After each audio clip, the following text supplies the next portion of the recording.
Veja por que a maioria dos jornalistas não quer reportar sobre OVNIs. 20 de maio de 2020. Tom Hogan, escritor de comentários focados em política externa para o Washington Examiner, coloca os pingos nos ais quanto à questão de jornalistas que acham que os OVNIs são uma besteira. Foto meramente ilustrativa. Se algo é estranho, mas pode ser consequente, não faria sentido jornalístico investigá-lo. Eu digo que, à luz do novo artigo de Kate Clore na Wired, irá o New York Times alguma vez parar de reportar sobre OVNIs. O The New York Times Ever Stop Reporting on UFOs? Clore sugere que a cobertura do New York Times sobre avistamentos de OVNIs na Marinha não é digna de um jornal de renome. Previsivelmente, isso fez Clore atrair tanto a celebração quanto a indignação no Twitter. Eu tenho alguns pensamentos sobre isto. Primeiro, embora eu discorde totalmente da tese geral de Clore, mais sobre isso daqui a pouco, entendo de onde ela vem. A evidência de encontros de OVNIs envolvendo militares é antiga, mas a documentação está longe de ser ideal. Parte do problema aqui é a propensão do governo ao sigilo sobre o assunto. Outro desafio é a divisão entre a investigação séria e a não séria desse problema. Tom DeLonge encapsula essa dinâmica em ambas as frentes. O músico e fundador do grupo de pesquisa OVNI Today Stars Academy merece grande crédito por promover a atenção do público sobre a questão OVNI. Mas DeLonge também, ocasionalmente, diz coisas que os dados simplesmente não podem apoiar. Às vezes, o governo joga de seu próprio jeito aqui. Ele implantou indivíduos como Richard Dott para minar a credibilidade da pesquisa OVNI. Ameaça à carreira e até consequências criminais contra autoridades governamentais ou militares que possam tornar públicas as coisas extraordinárias que viram, daí o porquê de líderes como o comandante David Fravor serem importantes. O resultado é uma lacuna no que esperaríamos dessa questão, se fosse sério, porque todo mundo não está falando sobre isso. Por sua vez, a maioria dos jornalistas é impedida de considerar o assunto. Como Emily Jasinski do Federalist e eu discutimos no mês passado, marca de 40 minutos, há duas razões compreensíveis para isso. Para começar, o fenômeno OVNI parece muito estranho e inacreditável. Eles pensam que provavelmente são apenas elementos de imaginação superexcitada e condições climáticas incomuns. Poucos jornalistas querem escrever sobre uma questão que trará muito mais risadas de seus colegas do que a perspectiva dos Pulitzers. Esse é um problema específico aqui. Afinal, para cobrir esta questão, você deve estar disposto a entrar no que o caçador de espiões da CIA James Angleton chamou de o deserto dos espelhos, um lugar onde mentiras e verdades estão sempre colidindo e, mesmo na melhor das hipóteses, fornece mais perguntas do que respostas.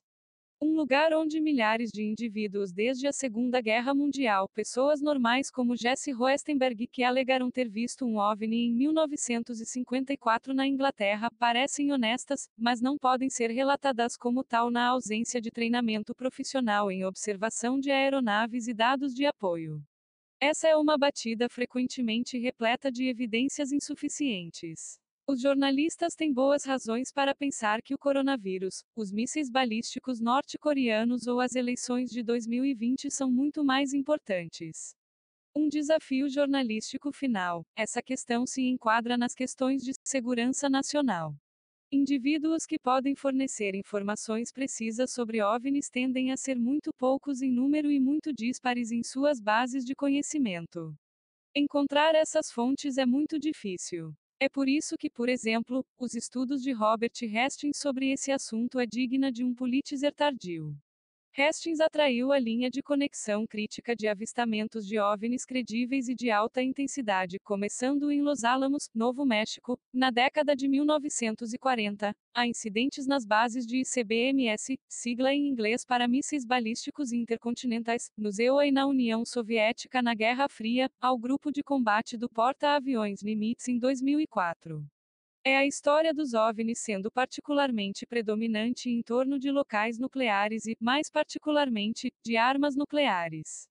Por que desse interesse? Eu não sei. Mas o governo, embora secretamente, avalia que o fator nuclear é o motivo pelo qual os grupos de veículos de transporte movidos a reatores nucleares da Marinha continuam encontrando OVNIs. Esse é o contexto, mas como eu digo, também discordo totalmente do argumento de Clore.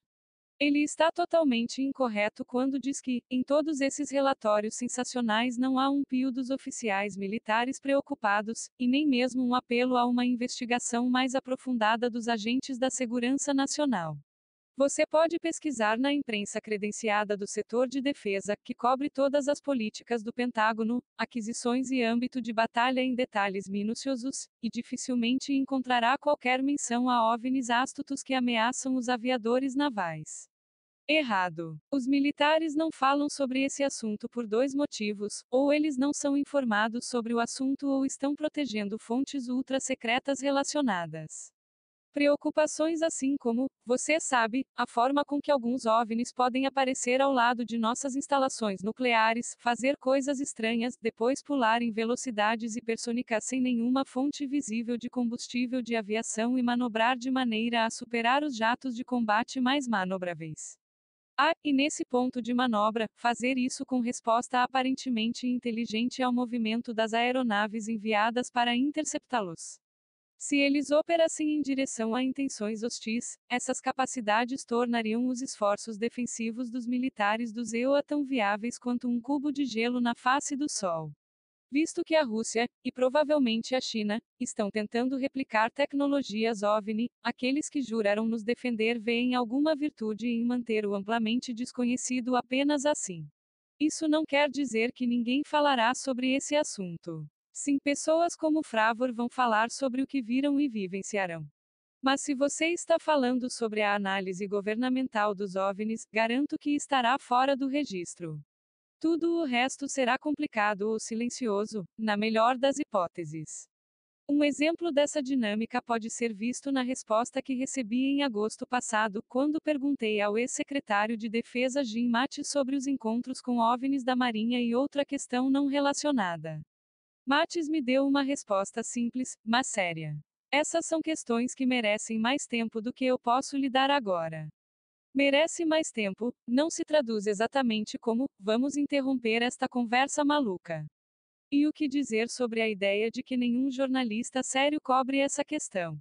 Bem, deixando de lado o New York Times, simplesmente não faz sentido. Além de muitos jornalistas amadores como Dani Silva, fazendo um excelente trabalho nessa questão, existem repórteres de segurança nacional como Brian Bender, do Político, Jardim Sinkins, do Military Times, e a equipe da seção, Warzone, do Drive.